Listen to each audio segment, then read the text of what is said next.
Je reprends.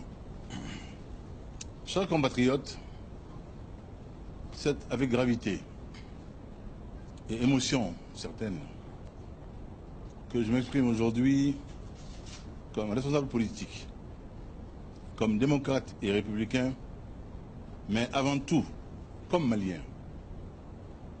Notre pays connaît une situation de crise d'une extrême gravité. La prise du pouvoir par des soldats mutins et l'annonce de la suspension des institutions de la République n'est rien d'autre qu'un coup d'État militaire. Je veux le dire aujourd'hui avec force et solennité. Je condamne ce coup d'État avec la plus grande fermeté.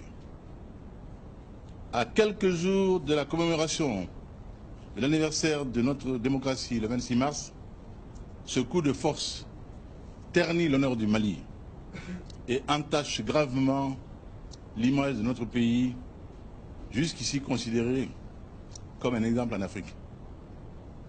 À quelques semaines d'une élection où le peuple malien s'apprêtait à choisir librement et démocratiquement son avenir, nul ne saurait légitimement se substituer par la force à la souveraineté populaire. Ce coup d'État est en réalité un coup d'arrêt à notre projet commun de changement pour un développement démocratique auquel le peuple malien adhère dans son écrasante majorité. Seul un pouvoir démocratiquement élu, puisant sa force et son autorité dans la légitimité de la souveraineté populaire, sera à même de garantir l'unité nationale, de rétablir l'ordre sur l'ensemble du territoire et de mener à bien l'indispensable redressement économique et social de notre pays. En concertation avec les principaux acteurs civils et politiques, l'ordre constitutionnel doit être immédiatement rétabli. Le calendrier électoral doit être maintenu et les élections se tenir à la date prévue, le 29 avril, pour rendre possible le vrai changement. Un changement que seul un pouvoir porté par les urnes et non usurpé par les armes peut porter et mettre en œuvre.